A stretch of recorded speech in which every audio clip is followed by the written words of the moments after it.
I'm doing research, my research on Haitian Vodou, so I'm a second-year master's student. So I will go and talk to you about my journey and how I became interested in this particular topic, and right now how my first argument was and how it actually changed over the years. So.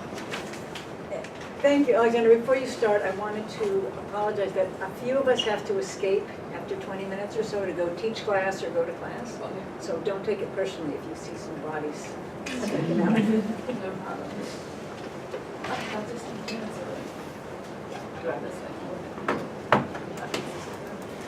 Oh, you want me to, sorry. Just like.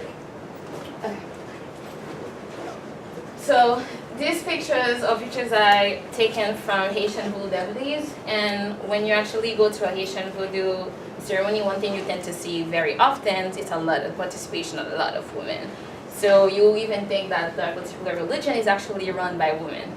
So I was really interested, I was really drawn to that, and so that's one of the reasons that I decided to go to Jacmel and learn a lot about Haitian Vodou.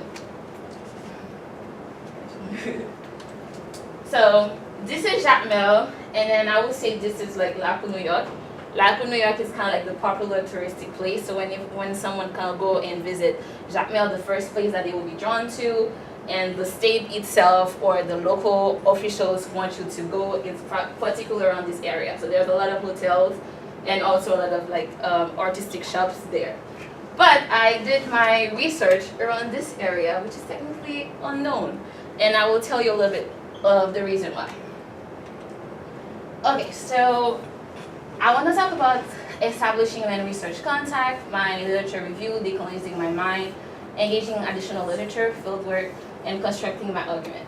So I would say my first main contact was someone that I actually met in the United States, and I talked to him about my interest in studying Haitian Vodou. So he told me, when you go back to Haiti for the summer, you can definitely, I'm from Jacmel, and I know someone who is actually what we call a Vodou priest, and he will learn or teach you a lot about Haitian Vodou. So I was definitely excited, and I read a lot before going to Jacmel, so that was back in 2015. So I was definitely excited to go meet up this Ogun and learn so much about Haitian Vodou. Go ahead. So it was definitely an unexpected encounter. So my friend Jean sent me to Jacmel, where I met Ogun Joseph, so myself and another friend of mine, and then we actually met Nini, which is another Vodou priestess that I will talk about. So when I first went there, so I was so excited, especially when I read a lot of Haitian Vodou literature. They talk about how Haitian Vodou is such a phenomenon, so how everything is so pure. So I was so excited to go. So when I went there, so I was really surprised that Ogun Joseph definitely asked me $200 to pay $200 to see a customized Haitian Vodou ceremony. So I was definitely disappointed, I would say. And then in my head, I was asking myself, but this is not what I read. So what is this happening? Why this is happening to me? So one thing I definitely started asking myself different type of questions. So is it because of other factors that I will go ahead and talk about? So I'm like, okay, how did he see me? So is it because I was a diaspora? So I was a researcher connected to UF, or because of my gender, because he was a man. So what were those particular social dynamics for him to actually ask me to pay $200? So I'm like, I didn't have the accent, the diaspora accent, so I can definitely blend in to say that I'm Haitian technically. And then, but is it because he knew that I was from UF, and because of this, automatically he assumed I had money, and that's the reason why he asked me for $200? Or because I was a woman, so because of this, he could do whatever he wants, so, and I would just take it. So. And then I asked myself, what did I see him, right? So he was a Ogun. So I was definitely excited to meet him, especially I read so much about Haitian Vodou. So, and then also gender, because I was really trained with a feminist lens. So I already knew some of the dynamics in Haiti when it comes to power relation. So in my head, I was asking, okay, maybe that's the reason why. And also the good versus bad, especially when it comes to Haitian Vodou.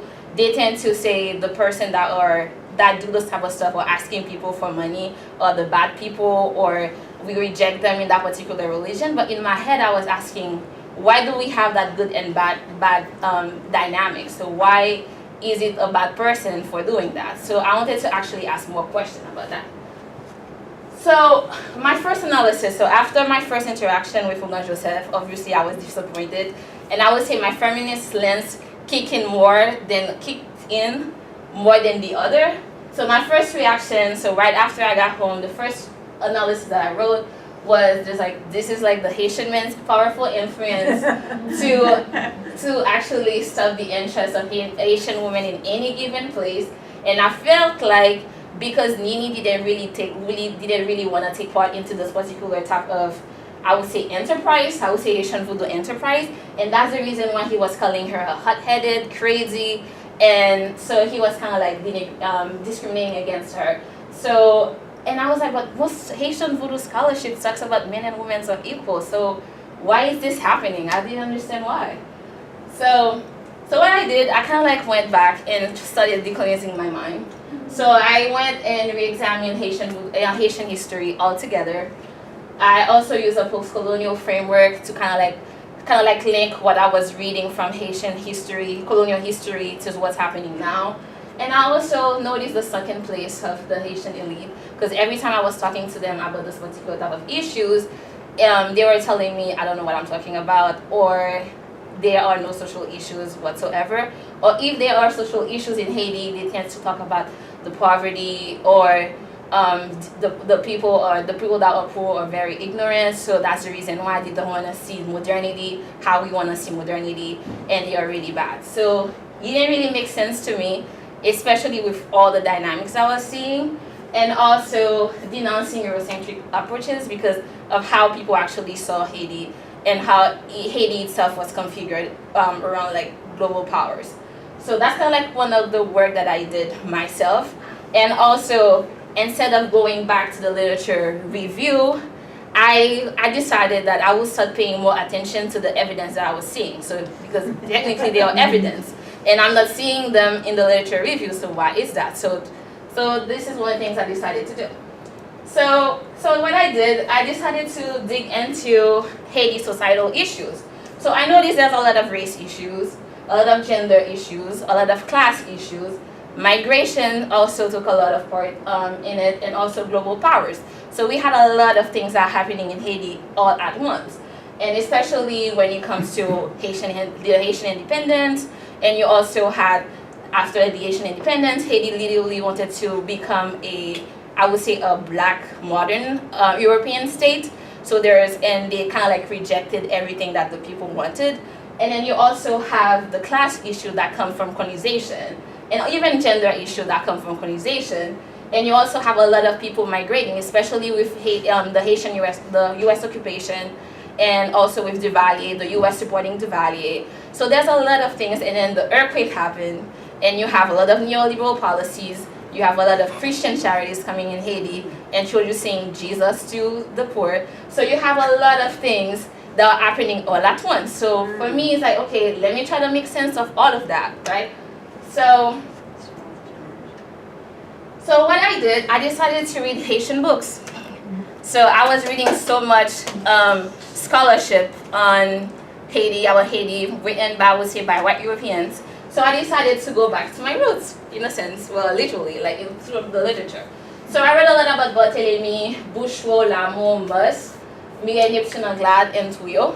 So they are like a lot of Haitian, I would say, scholars that definitely talks about some issues, but a lot of them, as you can notice, they actually really old. So besides Lamour, so a lot of them talk about either gender, and also Touillot tends to talk about Haiti history, right? So I decided to do that, and then after, I started to understand how they portray women, because me in my work, I really want to talk about women. So trying to see the Haitian woman experience. So one thing I noticed when I started paying attention after reading all of this, decolonizing my mind, so one thing I started noticing is we tend to portray Haitian women like this, right? especially in the, I would say in the US. So from the diaspora perspective, or I would say from the US perspective. So one of the people we tend to see a lot that are very visible will be this portrayal of Haitian women, but how Haitian themselves see themselves, right? So one thing I noticed, and especially with a lot of Haitian videos, I noticed we tend to see a lot of, I would say, light-skinned women, right? So you have those songs, the videos, and you tend to see this is pretty much the type of woman I want to marry, I want to be with. And then, but when you're walking around Haiti, you don't see this woman, you tend to see this woman. So why is that? So what is happening, right? So what I did, I decided to go back, after learning all of this, I decided to go back to Haitian Vodou scholarship to see how Haitian Vodou scholarship talks about those particular social issues that were happening, or that I was seeing, especially around Haiti. So one thing I noticed is they have a lot of emphasis on rituals, or if they're not talking about rituals, they tend to talk about the functional aspect of the religion. So to me, I was like, why they still not talking? And I read a lot of books and also dissertation, there were new dissertation. It was either they were talking about the personal experience, becoming this Haitian Vodou initiate, or they were talking about how Haitian Vodou is such a phenomenon, or the rituals, but you will not see anything about social issues. Then I found this book, Mama Lola.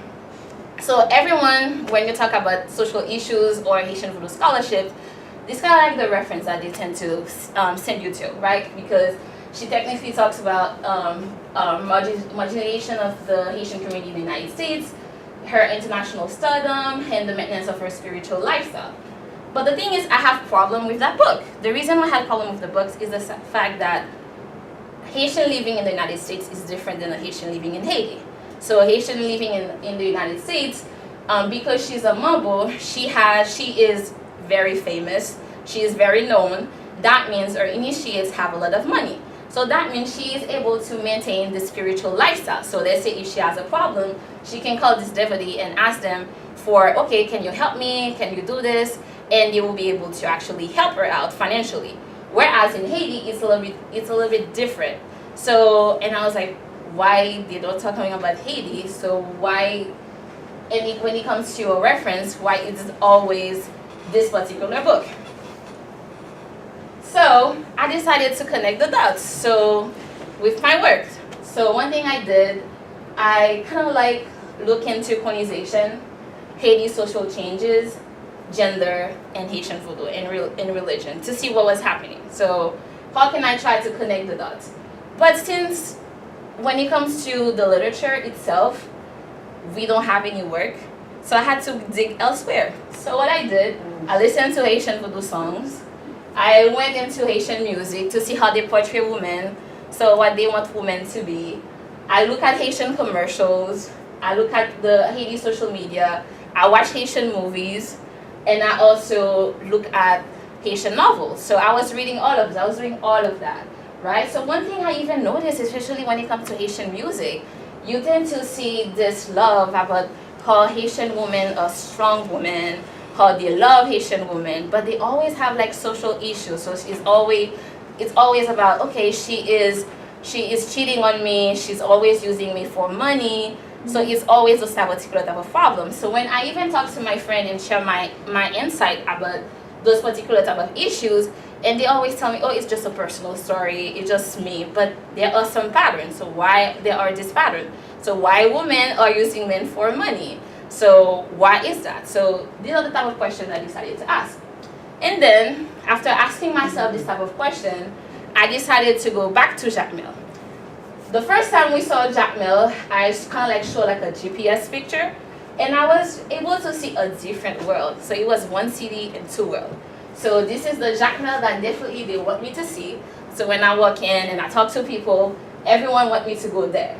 But I was working there, and while working there every day, I saw a different side of Jacmel that a lot of people don't even know about. So And then when I even talk to foreigners about that particular side of town, they will tell me good luck. So, why are you doing work there?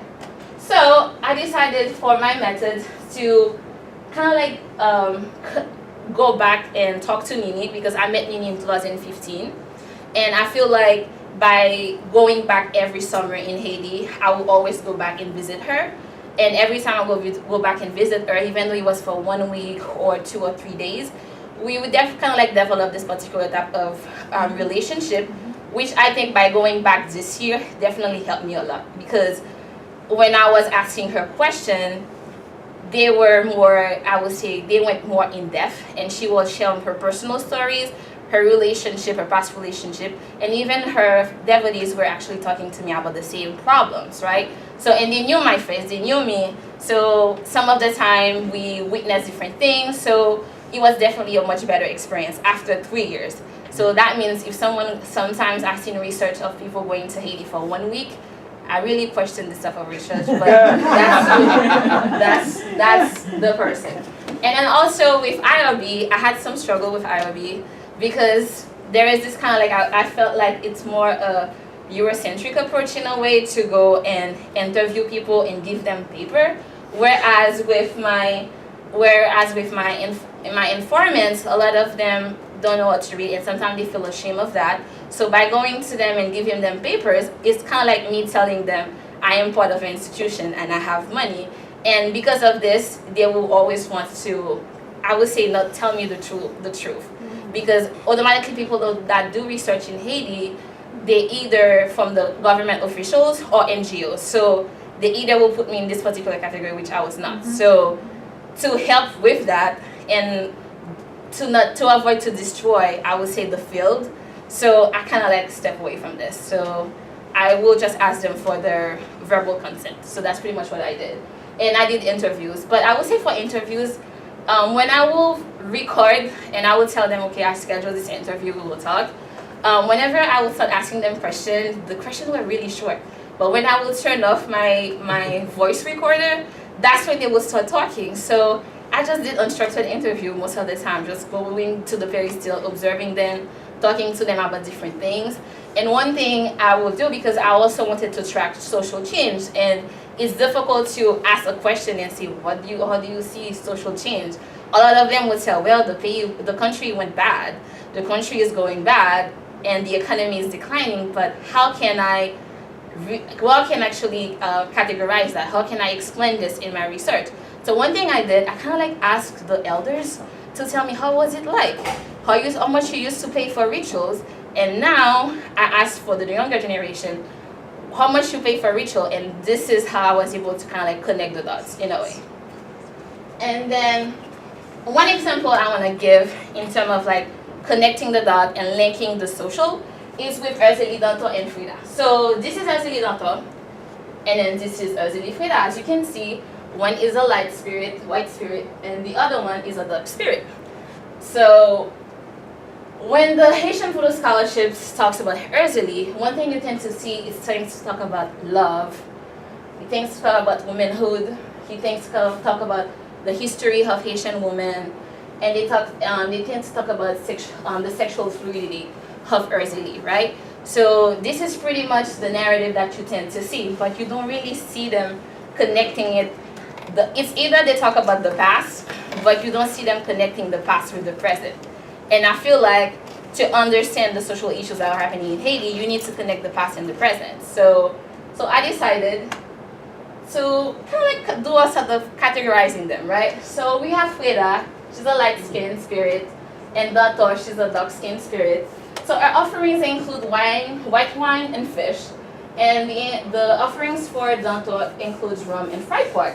So Freda requires a certain lifestyle that not all devotees are able to maintain. And then Danto is low maintenance. So because of this, I'm able to see that people that tend to worship Freda have money.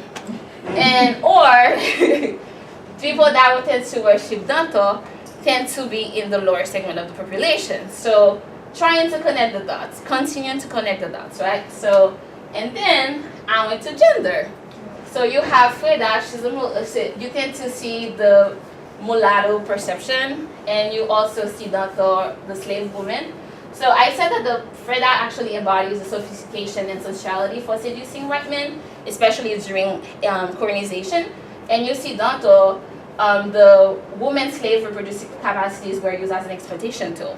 So, and you see Freda, she's often seen as a mistress or trophy wife, and Danto as very aggressive. So I will go ahead and talk about all of this later on. And in terms of race, you tend to see how she's also destined to fulfill the sexual fantasy of white men, and then how she showcased the style and social norms that were prevalent at the time. And you see Danto, she kind of encapsulates the affliction of slavery, and her cut tongues represent the corporal punishment for accused crime and marriage. So there's a lot of link with colonization and what's happening, right? So now, how do I connect the dots, right? So in Haiti, yes. So in Haiti, you have this saying that's called potomita. So women are the center pillar of the Haitian society. And then Lamo, 2017, in her dissertation, demonstrates that during colonization, we never had a father figure. We always had a mother figure. And the mother figure represents the slave, because at the time, during colonization, white men didn't want to take responsibility of the kids and also acknowledge that they were the father of that particular child, because they didn't want the child to become, I would say, white in a sense.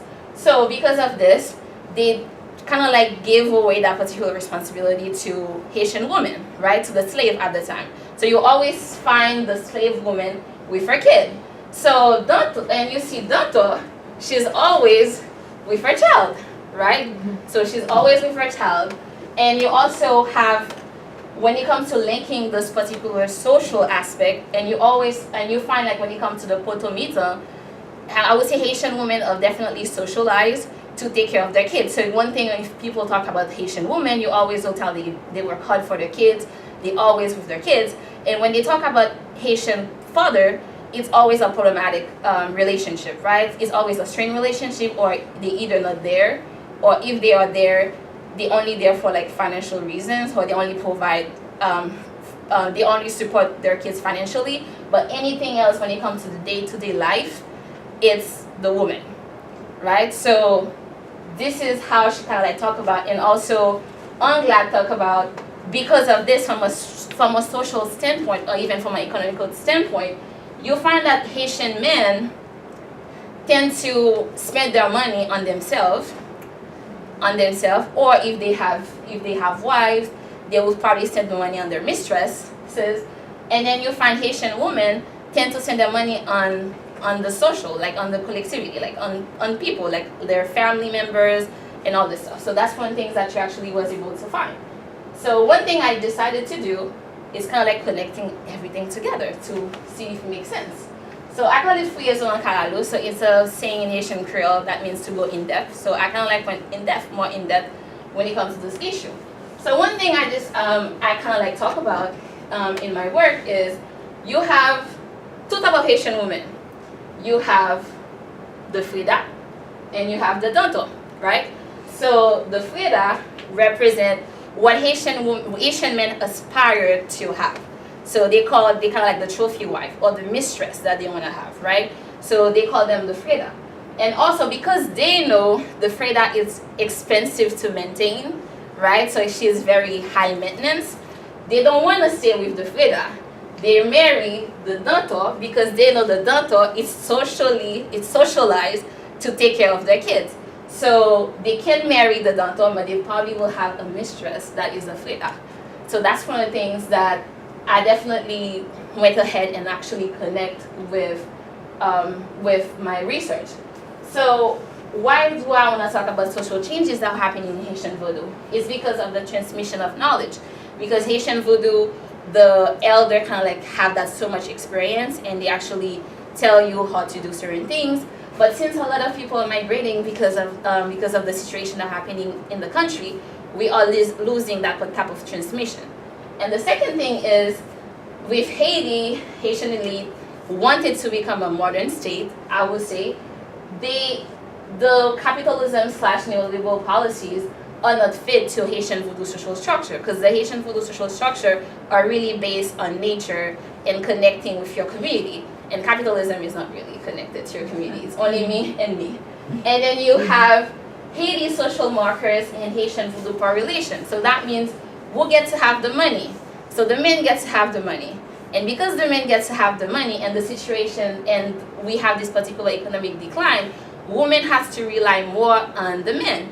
Because one thing, for instance, one example that one situation that actually occurred, so when I was actually doing my fieldwork in Jacmel, I used to ask the men, what do you do with your money? So most of them would tell me, well, I am doing research, or not doing research, I'm actually, I have like 2 jobs, and I have this model taxi, I have this bike on the side, and I am, like for instance, an artist. So they are able to actually make money, or they will say, oh, I'm going to this university. While I'm going to this university, I'm using this other, I'm actually working part-time in this particular type of job. Whereas when I asked my informant, my woman's informant, what do they do with their money? A lot of them had businesses, but their kids got sick. A friend of theirs got sick. The neighbor's sons or daughters got sick. So they used that money to support them. So obviously because of this, women had to sort of rely on men even more for their economic livelihood. So because of this, that's why in the songs, when they're talking that the woman always want the guy to always kind of like going after the guy who has money, it sort of makes sense. So that's so that's one of the reasons. So now with all of this, knowing all of this, so I kind of like reframe and change my analysis. So one thing is, at first I kind of like look more into the feminist lens, but by going over and seeing all those particular things that are happening, and also paying attention to what the field, the response that the field was giving me, so I decided to look into more of the social changes. And one thing is, when it comes to social changes, one thing I definitely notice is because of those particular changes that are happening is also destroying the power relation on Haitian Vodou, because Haitian Vodou tends to rely on does not rely on the person's body. So you can be whatever you want, you can do whatever you want, especially when it comes to Haitian Vodou. But because who gets to have the money, because of the class, those kind of power relations tend to actually change over time. But the thing is, when it comes to the Haitian Vodou scholarships, they're not talking about this. So when you think about, for instance, the Erzili Frida and Erzili Dantor, you see that they tend to talk about Erzili Frida more. So they always talk about, oh, she is wonderful, or she is always beautiful. And then when it comes to Dantor, oh, she's aggressive. So and they even reinforce, whether consciously or unconsciously, those particular type of stereotype. And they don't really talk about those social issues because they always link them to a personal experience. But as we notice, there are more to that. It's not a personal experience. It's also issues that are happening in Haiti. And because of those, I would say, blockage, refusal to see this kind of problem, they're definitely affecting how we can address social issues in Haiti. And that's it.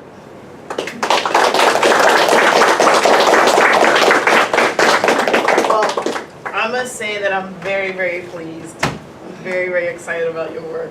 Great job. Yeah. Before we open it up to questions, 2 people came in during the presentation, so I just wanted to give them an opportunity to introduce themselves. I'm Sayalda, 40th And I'm Bryce Hinson, visiting assistant professor in African American Studies.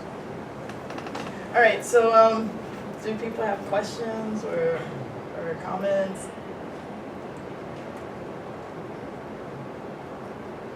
Yes.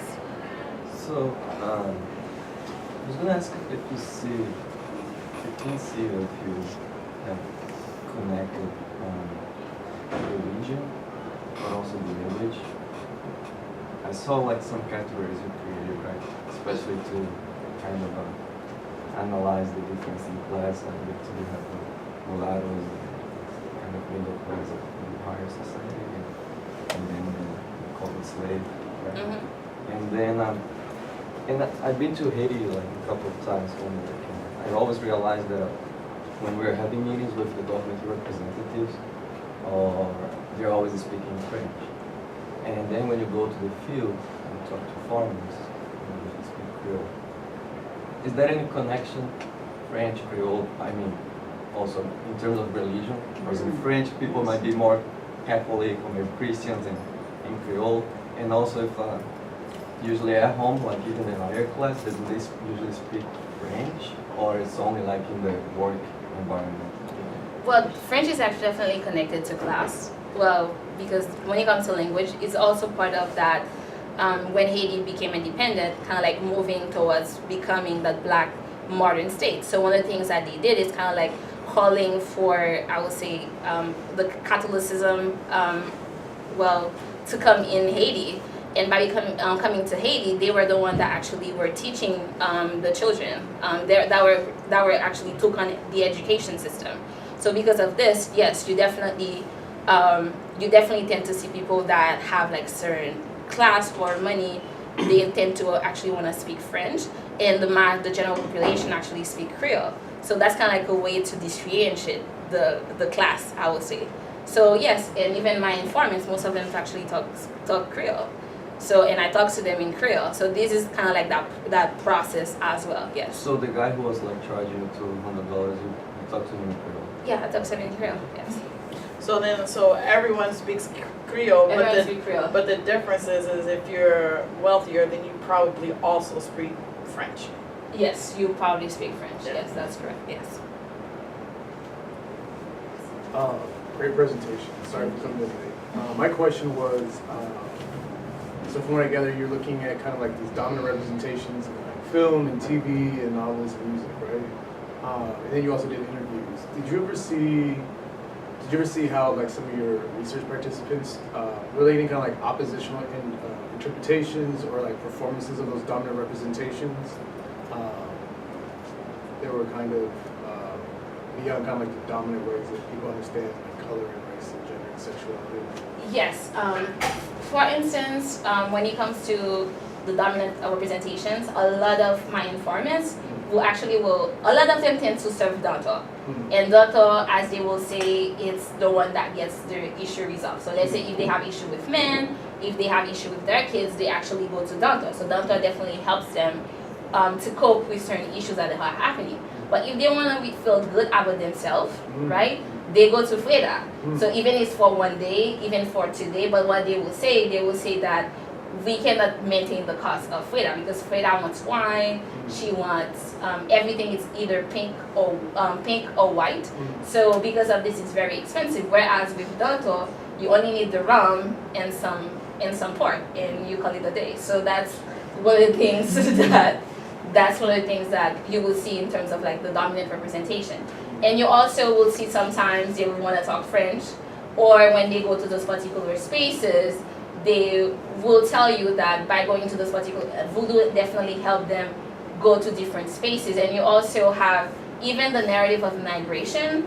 So by actually visiting one country, right? When they go back to this particular town, at least they can actually display that type of class that, hey, I actually went to a different country, so you didn't go. So there's all of this dynamics as well, yes. Very interesting, the position of women in the research. And you studied in rituals. Sorry if my English is not so good. That's fine. In Vodou rituals, what the woman's position and in the practice, not only the significant women, but in the community, what they usually in the rituals, what they do, and something like that. Yeah, so what I do is I don't really focus on the rituals in a sense that like some, especially when it comes to like the way religion scholars actually do it, it's like, okay, this is what they did. This is step 1, step 2, step 3. To me, I try to connect, okay, so before the ritual, what are all the dynamics that they use to make that particular ritual, because they need people to cook, they need people to Yeah. to dance. So what are these dynamics? How do you deal? Because a mother cannot do it by themselves, like by herself. So that's one thing. So she needs a community to do everything. They share this particular task. So how does that particular mother, for in my case, how does Nini maintain the relationship with her devotees, where whenever she has to do rituals, they can come, when she calls them, they can come and help her out. So these are the things that I kind of like try to look into, rather than focusing on just ritual Okay. step 1 and 2. Okay. Yeah. Thanks.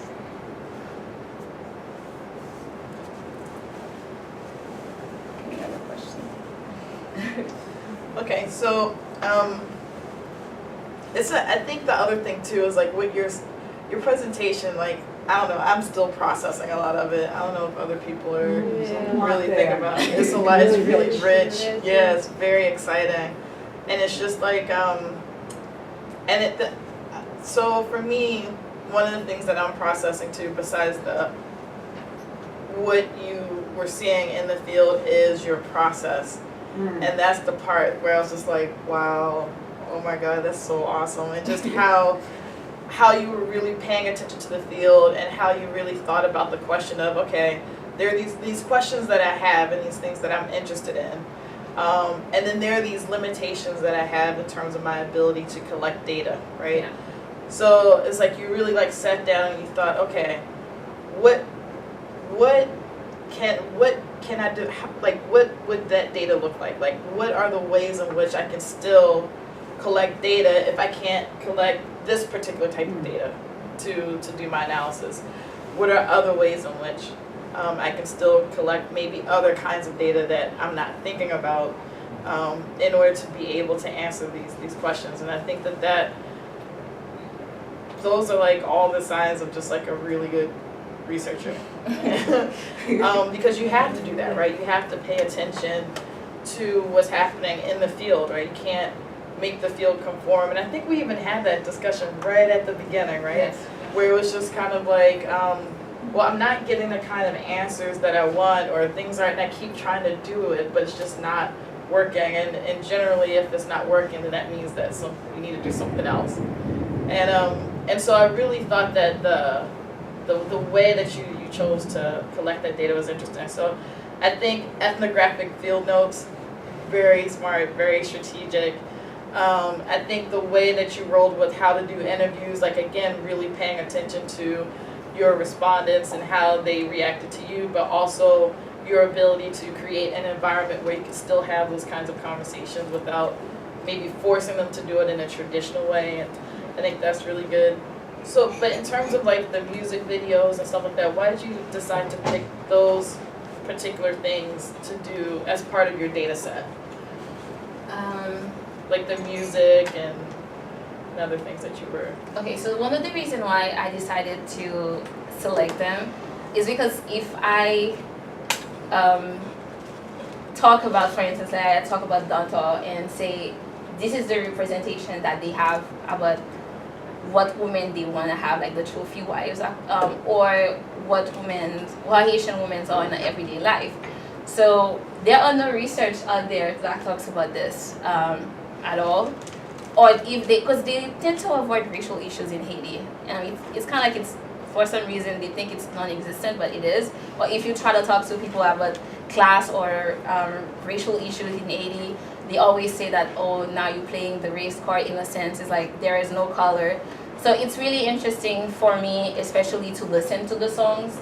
That definitely, because for instance, there is this song that just came out that's called Kia Sui by G. Perry, and is a mulatto. And when he was singing, it's a very known song in Haiti. And he's like, oh, there are no colors. There's like white. There's like you can be any colors. But I'm like, but this doesn't really make sense in Haiti because there are some things are linked to colors in Haiti. So trying to get this information and connecting them to say, okay, these are the evidence.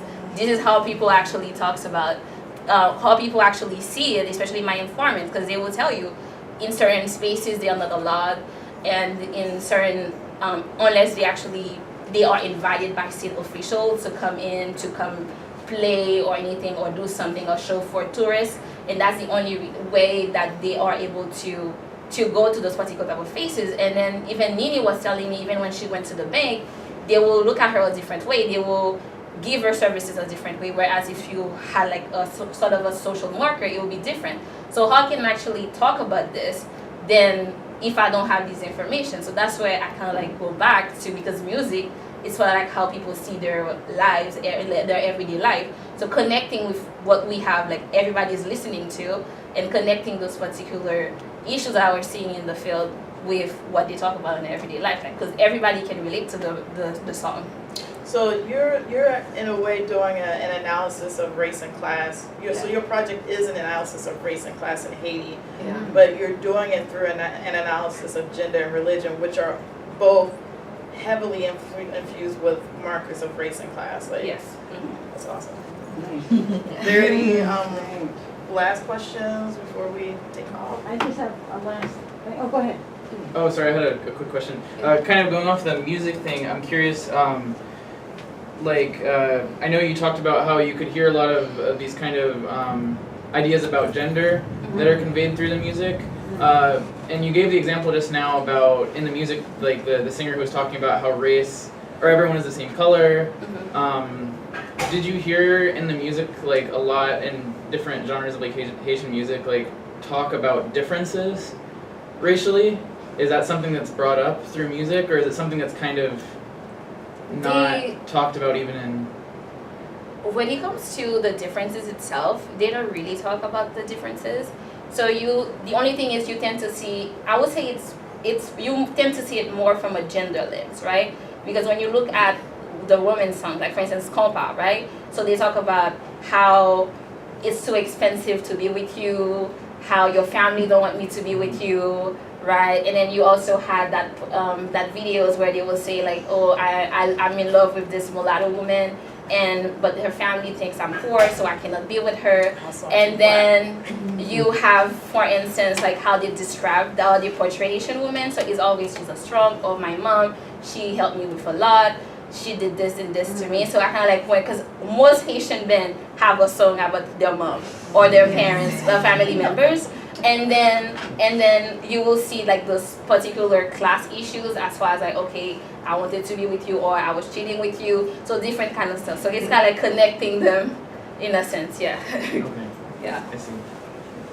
And could you just clarify really quick, I don't have a lot of background information on Haiti, like what does mulatto mean in like the Haitian context? It means like someone that has a lighter complexion. Okay. So yeah, so that's Okay. pretty much like lighter than me, I would say, yeah. Okay. Also, yeah, she felt like her, yeah. So yeah. So it's like, so that even in Haiti it's pretty consistent in the way that it would be understood even in the Spanish-speaking Caribbean? Yes. Mm-hmm. Okay. So, thank you. Yeah. Great presentation. You gave so much food for thought for all of us. I just wanted to comment on something that I think for many of us is a good lesson.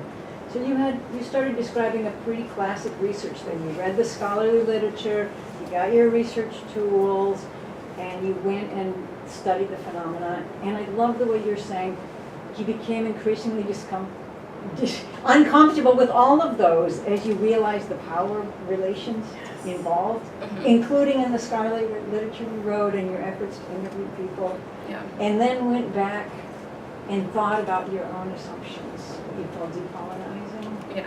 that allowed you to have a deeper, more critical understanding of what kind of research process that is. Just, you present that so beautifully. It's really nicely done. So Thank for you. sharing that with us. And I look forward to all the other meetings. I know not everyone will be able to go every week, but I hope to see each other at different meetings like this to continue these conversations that you've planted. Thank you so much.